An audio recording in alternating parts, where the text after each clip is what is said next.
यह एक कहानी बहुत ही महत्वपूर्ण है। ये कहानी आप पूरा सुनेंगे तो तभी आपको समझ में आएगा। चलिए पहले चैनल को सब्सक्राइब कर लीजिएगा, नए हो तो। चलिए शुरू करते हैं। एक बिरजू नाम का आदमी एक छोटे से गांव में रहता था। वह बहुत गरीब था। दूसरों के घरों में खेती में काम करके वह अपना परिवार चलता था। बिरजू के साथ उसकी पत्नी भी रहती थी। पत्नी के नाम मालती थी। मालती का एक 10 साल का बेटा भी था जिसका नाम था अमरजीत। अमरजीत की एक आंखें गड़बड़ थी। अमरजीत की आंखों को लेकर लोग तरह तरह की बात बोलकर उसे चढ़ाते थे। इन सब बातों को सुनकर अमरजीत बहुत चिढ़ में रहता था। ये सब बातें सुनकर उसकी माँ भी गुस्से में रहती थी कि लोग हमारे बेटे की एक आंख गड़बड़ है, लोग उसे चढ़ाते हैं। मालती ने कहा। उसने उसकी अमरजीत की आंखों के बारे में सोचा, अस्पताल में इलाज करवा लेता तो हो सकता है ठीक हो जाता, मगर बहुत पैसा लगता था। डॉक्टर ने बताया और डॉक्टर ने कहा कोई अपनी एक आंख देगा तभी इसकी आंख सही हो सकती है। इसलिए उसकी मां ने यहाँ वाहन दौड़ धूप का पता किया तो कहीं नहीं उसका सहयोग हो पाया। पता चला कि आंख लग नहीं सकती, आंख तभी लगती जब कोई अपना आंख उसको देता, तभी आंखें उसको दिखाई देता। रात में मालती की पति बिरजू जब घर पर आया कम पर से तो मालती ने सारी बात बताई अमरजीत की आंख के बारे में। तो बिरजू भी काफी चिंतित हो गया। पति पत्नी को रात भर नींद नहीं आई, बहुत चिंता में थे। मालती को एक बार दिमाग में आया, क्यों ना हम अमरजीत के पापा से कहा कि आप ही क्यों ना अपना एक आंख दे दीजिए। अपना बेटा तो ही है। पिता ने बोला हम तो अपनी आंखें दे देते, मगर हम अपनी आंखें दे देंगे तो और सब काम धाम कैसे होगा, घर का खर्चा, खाने पीने का व्यवस्था कैसे होगा। अपनी आंखें निकलवाने के लिए कम से कम हमको भी 1 से 1.5 महीना घर पर ही रहना पड़ेगा। बेटे अमरजीत के साथ साथ अस्पताल में रहना पड़ेगा। कहां से पैसे और भोजन का व्यवस्था होगा, और अस्पताल में भी पैसे भेजने होंगे। मालती भी यही सब सोचकर ज्यादा प्रेशर नहीं कर पाए बिरजू पर। दूसरे दिन मालती के दिमाग में यह बात आई कि क्यों ना हम ही अपनी एक आंखें दे दे। तो मालती ने अमरजीत के पिता से यह बात बताई तो अमरजीत ने यह बात सुनकर बहुत खुश हुआ। तो दोनों ने मिलकर सलाह बनाए इलाज करने की। दूसरे दिन डॉक्टर के पास पति पत्नी दोनों गए, साथ में बेटा अमरजीत को भी ले गए। डॉक्टर ने सब देखा अमरजीत के आंख को और सब जांच सोचकर इलाज करने की तारीख तय कर दी। पति पत्नी बेटे अमरजीत तीनों लोग अपने घर आ गए और डॉक्टर ने 1-2 हफ्ते की टाइम दिया हुआ था इलाज करने के लिए। अस्पताल से आने के दूसरे दिन से पति पत्नी दोनों काम धंधा करके अपने जेवरात सब बेचकर खेत को भी गिरवी पर रख दिया। बेटे के आंख की इलाज करने के लिए तैयारी में लग गए थे। धीरे धीरे सब इंतजाम पैसे का हो गया। तब तक समय भी आ गया था इलाज करने का। तीनों लोग तैयार हो गए हॉस्पिटल जाने के लिए। घर के बगल में पड़ोसी रह रहे थे। हॉस्पिटल जाने से पहले उनको ये सब जानकारी दे दी कि हम लोग अस्पताल जा रहे हैं अमरजीत के आंख के इलाज के लिए। अमरजीत ने बोला हमारा घर का ख्याल रखना, जो भी है गरीब का घर झोपड़पट्टी, छप्पर, थोड़ा निगरानी रखिएगा। ये कहते हुए चल दिए तीनों लोग हॉस्पिटल के लिए। तीनों लोग हॉस्पिटल पहुंच गए। अमरजीत के इलाज की तैयारी शुरू हो गई। अमरजीत की मां मालती भी तैयार हो गई अपनी आंख देने के लिए।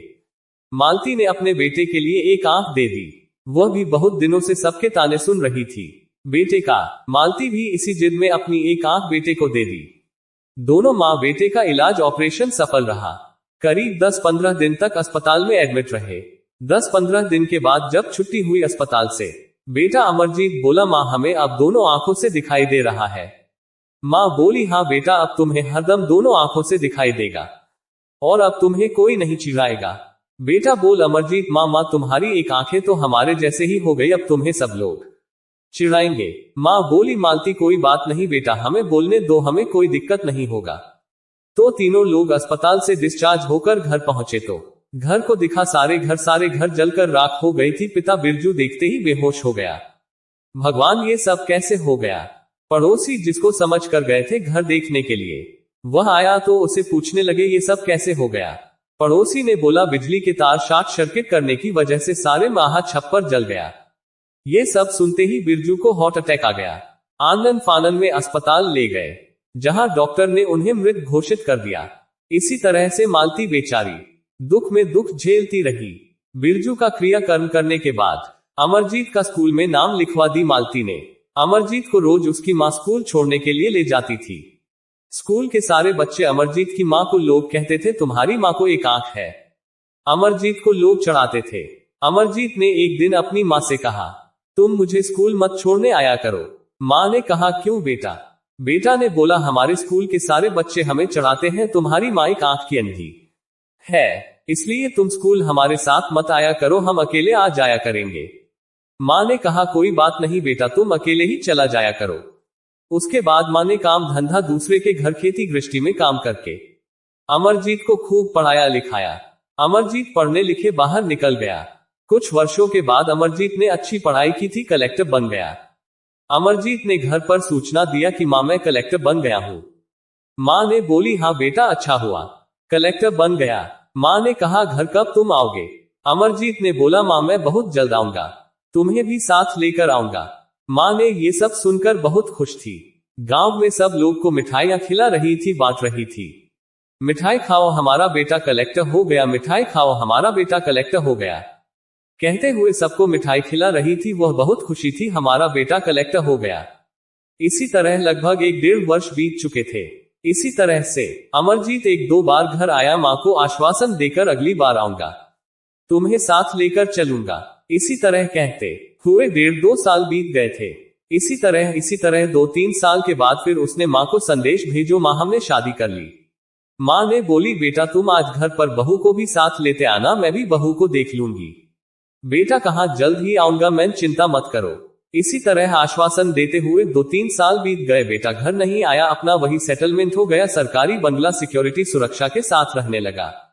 माँ की चिंता करना छोड़ दिया, अपने काम में व्यस्त हो गया, परिवार में रहने लगा अमरजीत।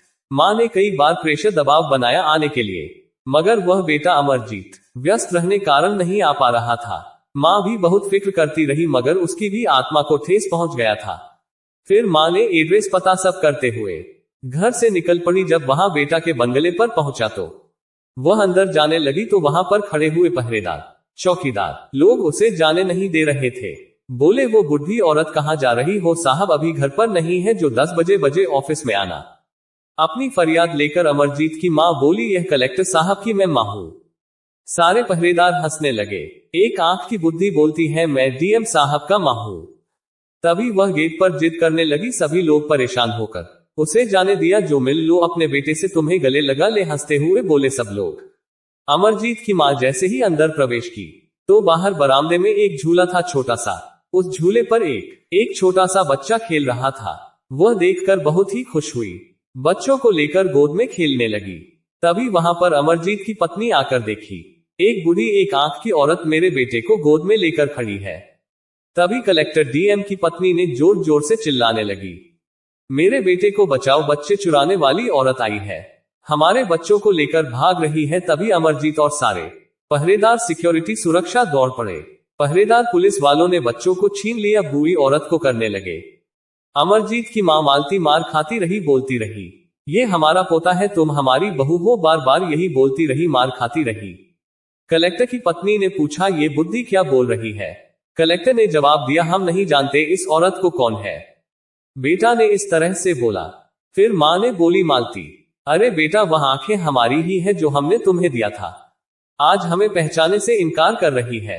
तभी सारे सुरक्षाकर्मी वाले मालती को उठाकर बंगले से बाहर कर दिया। मालती वहां से रोते हुए कुछ दूर आई, एक व्यक्ति से सारी अपनी दुखदाई बताई। आदमी से मालती बोली, तुम हमारा एक पत्र लिख दो, बहुत कृपा होगी। वह आदमी बोला, जरूर लिख दूंगी मां, लिखने में हमें क्या हर्ज है। पत्र में मालती ने लिखवाए सब अपनी किए कराए गए कर्मों को सब लिखवाए और पत्र लेकर गई बंगले के गेट के सामने। साथ में अपनी साड़ी से फांसी लगाकर मर गई और हाथ में पत्र लिए हुए लटक रही थी। जब सुबह हुई, शोर शराबा हुई तो लाश को नीचे उतर गया। जब कलेक्टर साहब अमरजीत जाकर देखे तो रोने लगे। कलेक्टर की पत्नी आकर देखा कि अमरजीत रो रहा है। पत्नी ने पूछा, तुम क्यों रो रहे हो? अमरजीत ने बोला, ये हमारे मन ही है। अमरजीत की पत्नी बोली, उसे दिन तो तुम बोल रहे थे ये हमारे मां नहीं है। तो अमरजीत ने बोला, मैं तुमसे झूठ बोल रहा था। तो पत्नी ने बोली, ऐसा क्यों झूठ बोले? अमरजीत ने बोला, इसलिए झूठ बोले, तुम्हें पता चल जाता कि ये हमारी मां है, एक आंख की और इतना अटे फटे कपड़े पहने हुए थी। हमें लगा तुम हमें छोड़कर चली जाओगी, यह बता देते तो पत्र में ये सब भी लिखा हुआ था कि बेटा तुम्हारी एक आंख गड़बड़ थी, मैंने तुम्हें अपनी आंख निकाल कर दे दी थी। आज वह आंख हमें पहचानने से इनकार कर दिया। जाओ बेटा, जहां भी रहो खुश रहो, हमारी तो बेड़ा पार हो गई बेटा। ये सब पका। कलेक्टर अमरजीत रोने लगा, इसलिए कहा जाता है बेटा को इतना ज्यादा हमदर्दी करनी नहीं चाहिए, वरना बेटा आगे चलकर किसके साथ कैसा व्यवहार कर सकता है। दोस्तों, आपको एक वीडियो कैसा लगा? अच्छा लगा हो तो लाइक कर दीजिएगा, चैनल को सब्सक्राइब कर लीजिएगा और घंटी को बजाकर ऑल पर कर दीजिएगा, ताकि आने वाला वीडियो आपको मिलता रहे। आपका का दिन शुभ हो।